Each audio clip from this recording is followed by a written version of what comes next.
Vous êtes sur la chaîne Bekro TV et vous recevez en direct l'émission Jésus transforme avec l'animatrice Ama Viviane que je suis. Cet après-midi, nous avons pour invité spécial le prophète Élisée, le gouverneur des cultes chrétiens de l'Est de la Côte d'Ivoire, le fondateur du village de Bekro, un village connu par ses faits miraculeux dans l'ethnie Djablé à Abengrou, situé précisément sur l'as Abengrou à Nibleko. Chers téléspectateurs, bonsoir. Bonsoir, monsieur le prophète. Bonsoir, madame. Comment allez-vous? Très bien. Merci d'avoir accepté notre invitation. Bénissons le nom de l'Éternel. Tout d'abord, pour commencer, quand est-ce que ce village a été créé? Bien avant de commencer de prendre la parole, je voulais quand même réitérer ma reconnaissance envers la chaîne Bekro TV et dire aussi bonjour à notre chère animatrice que vous êtes et que la grâce de Dieu continue de vous visiter et de faire le bien. Bien, je suis prophète Élisée de Bekro. Voilà, prophète Élisée de Bekro, le village fut créé depuis 2014. 2014, c'est là que le village a été créé. Voilà. C'est un peu cette petite description que je voulais faire. Oh, le prophète. Dans la Bible, nous savons tous que les prophètes créent des camps. Mais pourquoi est-ce que vous avez créé un village? En fait, ce n'est pas un village. Le camp a vu le jour en 2012 lors de ma consécration et c'est au fil du temps que le camp est devenu village. Pourquoi? Le camp est devenu village parce que l'affluence, le monde et les commodités qu'il faut a fait que les autorités de l'indénué Djablé ont quand même voulu que ça soit un village.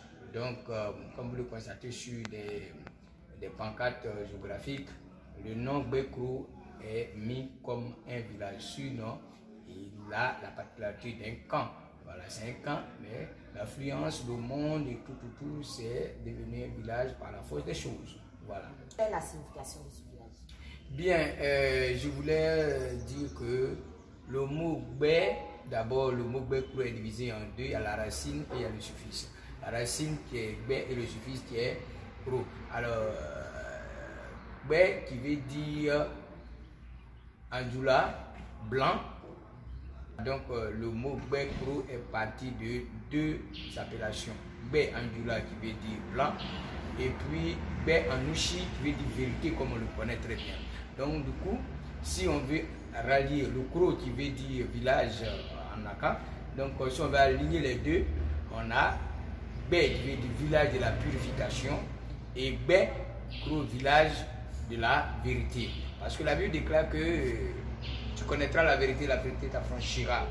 Donc, si une vérité est dite ici, alors pourquoi ne pas donner ce nom-là à ce village? Donc, Bekro qui signifie purement village de la purification ou village de la vérité. Et l'explication a-t-il? Bon, l'explication est venue de ce que Dieu nous a donné chacun de nous une orientation spirituelle. Moi, lorsque j'ai été appelé, Dieu m'a donné une vision d'avoir un lieu où je vais garder des malades, un lieu où je vais garder tous ceux qui sont fatigués, tous ceux qui ont besoin d'avoir un repos. Et c'est dans ce sens-là, j'ai créé le lieu sans toutefois savoir que le lieu allait être appelé ceci. Vous voyez, donc c'est les gens, les fidèles, les disciples qui viennent. Ah, là-bas il y a la vérité, là-bas il y a la vérité, il y a là-bas la vérité. C'est en force des choses d'appeler là-bas la vérité, là-bas la vérité qu'on a donné le nom Bekro. Voilà, sinon Bekro n'est pas un nom qui est venu sur le plan spirituel. Non, le nom que j'ai reçu de la part de Dieu, c'est quand il priait les lames d'Ézéchias. Donc le nom Bekro est venu des fidèles eux-mêmes à cause de la vérité qui est prêchée, à cause de la révélation qui est dite de façon claire, à cause de ce qui est caché dans le secret est donné. Alors, la parole de Dieu déclare que même une fourmi noire sous une pierre noire, dans une maison noire, Dieu finit par révéler. Et c'est ainsi en voyant toutes les révélations qui sont de façon authentique et pure et claire, qui a été donnée et le peuple a donné comme ça le village est gros. Et bon, je l'ai accepté puisque ça rentre dans l'objet de mon évolution. Voilà. Et donc, quand vous dites la vérité, vous faites allusion à... Bon, la vérité, c'est une vérité. La vérité n'est rien que vérité. Ce que les autres refusent de dire. Voilà. Voilà. Bon, la vérité, c'est que c'est... Je ne sais pas comment t'expliquer, mais c'est une pure vérité. La vérité est ce que l'autre voit noir et que toi, tu sens que c'est bleu. Il faut pouvoir lui dire que c'est bleu et c'est bleu. C'est tout. Il n'y a pas de sorte de vérité. Vérité, c'est vérité. Ça dit quoi? Ici, au camp, quand tu arrives et que tu pratiques de la sorcellerie, tu as commis un péché, quel que soit le péché, nous te disons que voilà l'acte que tu as posé, c'est pourquoi Dieu ne peut pas exaucer. Et c'est ce qui fait que il y a des gens qui ont trouvé tellement vrai et pur et sec, Big Ben. Voilà, en Ben, en Égypte, ça veut dire ce qui est sec, ce qui est vrai, ce qui est tellement réel, c'est ça. Donc c'est ce que ça veut dire la vérité, voilà. Ok, monsieur le prophète, comment a-t-il été créé? Le village est créé, comme je l'ai dit tout à l'heure, j'étais HKB et j'avais fait un premier camp sur la route d'Abidjan. Ce coin m'a été arraché et c'est en pleine prière, en pleine étude que Dieu va me révéler un village. Arraché par qui? Par les autorités, parce que la place d'après eux n'était pas pour celui qui nous a donné. Donc c'est comme ça a été un acquis de façon volontaire sans consulter la famille. Donc la famille s'est opposée et m'a arraché. Donc du coup, en pleine prière, j'ai prié et puis Dieu me dit va dans un autre village qu'on appelle la Kouakou sur la ville. Moi j'étais nouveau dans la ville et c'est dans ça que je suis arrivé à Kouakou. J'ai croisé la population de Kouakou, j'ai exprimé mes désirs et ils sont venus m'orienter ici. Donc c'est par là qu'est partie la création de ce village. Voilà. Je suis venu, j'ai trouvé la brousse et tout. Depuis 2014, c'était la brousse dont j'ai débroussaillé. Puis bon, c'est devenu ce que vous voyez aujourd'hui. Je rappelle que nous sommes toujours à l'émission Jésus transforme sur la chaîne Echo TV. Ok, monsieur, quel est l'objectif de la création? L'objectif premier de la création de ce village, c'est d'abord faire de ce coin un lieu de retraite. Un lieu de retraite spirituelle où tout le monde pouvait venir et déposer son fardeau, sa souffrance et repartir en joie. Ça, c'est le premier objectif. Maintenant, le deuxième objectif, c'est de faire de ce lieu un village moderne où on y trouve tout, où chacun pouvait se guérir, chacun pouvait avoir un repos. C'est vraiment faire un petit paradis, si vous pouvez m'exprimer ainsi, dans l'indéniable.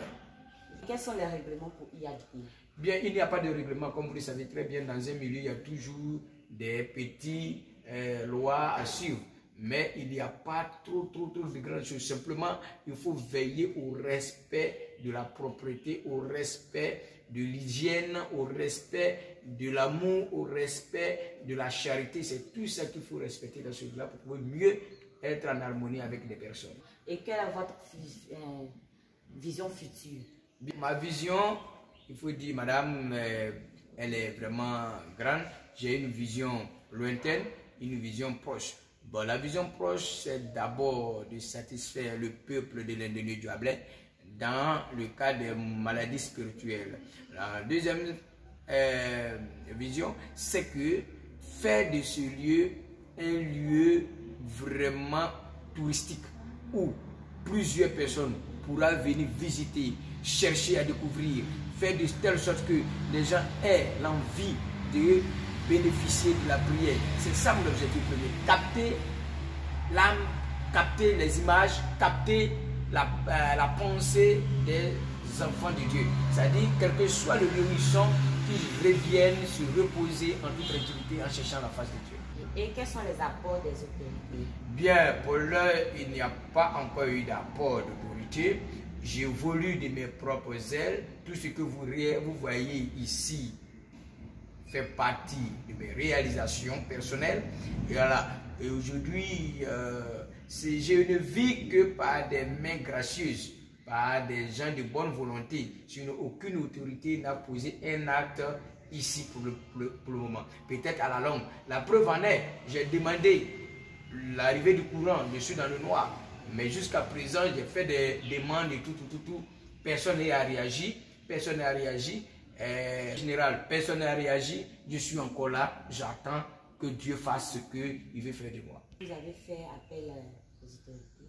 C'est ce que je t'ai dit. J'ai fait appel. Même j'ai écrit au conseil général. J'ai écrit à la mairie. J'ai écrit tout le monde.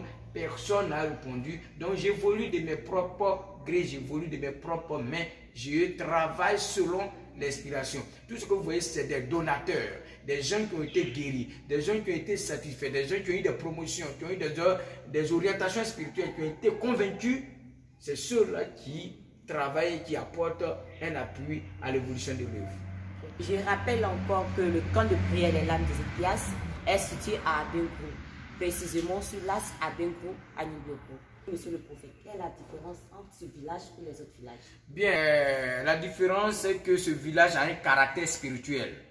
Par contre, les autres villages n'ont pas ce caractère spirituel. En plus de ce que ça soit un village, il a un caractère spirituel. C'est quoi? C'est que quand tu arrives ici, le mode de vie est carrément différent du mode de vie des autres villages. La manière de s'adapter, la joie, l'amour, la paix et tout ce qui règne pour l'édification de l'homme. Donc, il a un caractère spirituel. Ça n'a rien à voir avec les autres villages que nous constatons. Caractère spirituel, fait allusion. Et nous disons que ici, tout se fait sur la base religieuse. Sur la base religieuse. Il n'y a rien qui soit fait sur la base humaine ou charnelle. Donc, être forcément un chrétien Pas forcément. Au contraire, on a besoin de ceux qui ne sont pas chrétiens. Les chrétiens sont déjà acquis. Mais il faut être un enfant de Dieu. Un enfant de Dieu. Quel que soit ton bord religieux, quand tu arrives ici, il y a des enseignements qu'on te donne et automatiquement, l'homme n'a pas obligé de te forcer, mais tu vas t'adapter. Le milieu même va te faire adapter. Voilà. Ok. Et vous rencontrez des difficultés? Oui, il y en a assez. Il y en a assez parce que gérer la gestion des humains, ce n'est pas facile. Donc, on en a des difficultés. Il faut gérer les humains des hommes. Il faut gérer tout un tas de règlements et tout. C'est pas facile. Même aspect du village, comme de la manière on fait l'arbre à palabre et tout. Donc, gérer des humains là où se trouvent les humains, c'est pas facile. Voilà, c'est pas facile. On fait avec. Ok. Et quelle est la particularité de ce village?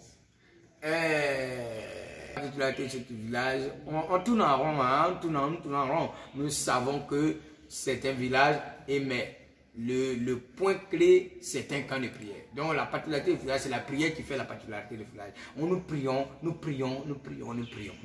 Voilà. Okay. Et si un non-chrétien arrive, il faut forcément qu'il prie. Mais tu arrives dans un endroit où tout le monde s'abaisse. L'humilité va te pousser à t'abaisser. Donc si tout le monde prie, et je ne sais pas qui peut ne pas voir. Vous avez parlé d'un lieu touristique. Oui, un musulman peut. Non, même musulman peut. Mais seulement s'il arrive, il est obligé de s'accorder à notre mode de vie. Voilà. On dit que voici les principes. Voilà, les 5 heures du matin, nous prions. Que tu sois touristique ou quoi, là que là arrive, tout le monde va prier parce que tout le monde a besoin de Dieu. Ah, okay. Voilà. Et combien d'habitants compte ce village? Il faut dire que nous sommes en moyenne près de 100 personnes qui y vivent. Voilà, sans compter les grands jours de prière. Mais ceux qui sont autochtones, je pourrais dire, sont en moyenne 100 personnes. Et seulement que les malades? Non, pas seulement les malades. C'est un lieu de tout le monde. Ceux qui se sentent heureux de venir vivre et passer des moments, peuvent venir passer des moments. Ce n'est pas forcément les hommes. Les malades, on les interne jusqu'à ce qu'ils reçoivent leur guérison et puis ils s'en vont. Le reste, c'est un village. Chacun peut venir demander une place, on lui donne et puis il fait sa vie. Voilà. Et quel appel lancez-vous aux autorités et à l'État? Je voulais dire quelque chose. Aujourd'hui, les gens ne considèrent pas ce qui sort de leurs propres mains. Il ne faut que considérer ce qui vient de l'extérieur.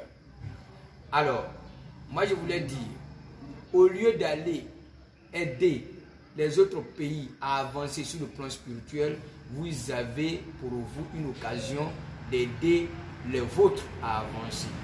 Alors, je voulais dire aux autorités de la région de l'Indéniable, ce lieu est un lieu de référence. Ce lieu est un lieu stratégique. Je voulais vraiment leur dire de nous aider à avancer sur le plan lumineux et sur le plan hydraulique. Quand je vais parler de lumineux, je vais parler de la lumière et je vais parler de l'eau. Nous avons des habitants, des malades ici et nous avons besoin d'eau, nous avons besoin d'électricité. Nous sommes dans le noir, nous faisons avec, alors que tous les petits villages bénéficient du courant. Je lance un appel à monsieur le maire, à monsieur le ministre, à monsieur le préfet, toutes ces autorités-là, de faire face, de tourner un regard vers nous, parce que c'est des personnes, c'est des enfants, c'est des mamans, des gens qui sont ici dans le noir, Nous sommes là dans le bien-être de la société. Aujourd'hui, je vous dis, madame, que même l'hôpital déplace des personnes, des malades ici. Quand ils ont essayé, qu'ils ont trouvé que ça ne marche pas, ils nous envoient, des ambulants nous envoient des malades ici. Et il y a satisfaction, Pourquoi ne pas nous aider à avancer, à travailler ensemble? Je lance aussi un appel à l'État ivoirien pour dire qu'en Côte d'Ivoire, il y a des hommes de Dieu qui font quand même l'effort à aider les enfants de Dieu à avancer, de jeter un regard favorable à leur nouveau. Il y a des besoins. Aujourd'hui, on a légalisé les tradis praticiens en accord avec la médecine moderne. Pourquoi pas aussi aider aussi les prophètes qui ont des camps de prière qui internent des malades en ce lieu. C'est aussi une manière aussi de sauver le peuple ivoirien. Voilà, moi j'ai des témoignages clairs et vivants qui ont aidé des gens à évoluer, à aider à vivre. Voilà, pourquoi pas ne pas aider? Aujourd'hui, voilà, la preuve en est, on est dans le noir. Et personne ne veut nous aider. Pourtant, nous apportons aussi un résultat à la ville et à la Côte d'Ivoire. Donc voici mon appel. On jette un regard favorable sur les camps de prière parce que ça aide le pays aussi à avancer. Et quel appel lancez-vous aux prophètes qui veulent arriver à ce stade où vous êtes? Je veux dire à nos chers frères et sœurs hommes de Dieu que l'œuvre de Dieu n'est pas une couche. L'œuvre de Dieu n'est pas une couche, c'est le temps, c'est la patience et c'est la maîtrise du soi. Je les exhorte à être véridiques. Je les exhorte à être honnêtes. Je les exhorte à dire ce que Dieu leur a dit de dire. De ne pas du tout faire ce qu'eux-mêmes pensent. Car celui qui prend l'ascenseur sera rattrapé parce que tu as oublié des étapes. Je suis en train de dire à quelqu'un que l'œuvre de Dieu, c'est l'amour. Il faut démontrer l'amour. L'argent, c'est du matériel, mais c'est des choses qui passeront. Mais sauver l'âme est quelque chose que Dieu prend plaisir. Donc que la vérité soit notre bouclier. Voilà ce que je peux le dire. Monsieur le prophète, face à cette réalité, nous pouvons conclure que depuis l'Ancien Testament, il y a eu toujours la création des villages spirituels appelés généralement camps de prière, comme celui de Silo, le camp dirigé par Josué. Alors nous vous exhortons à vous orienter vers les camps de prière, de préférence les camps de prière, les lacs d'Ézéchias, 6 à Benko. Merci, monsieur le prophète. Merci d'avoir accepté votre invitation. À vous le remerciement et que Dieu vous bénisse et continue dans cette lancée, que la grâce de Dieu déverse sur vous. Amen. Merci bien. Amen. Alors, chers téléspectateurs, nous vous disons au revoir à la semaine prochaine à la même heure. Que Dieu vous bénisse. Amen.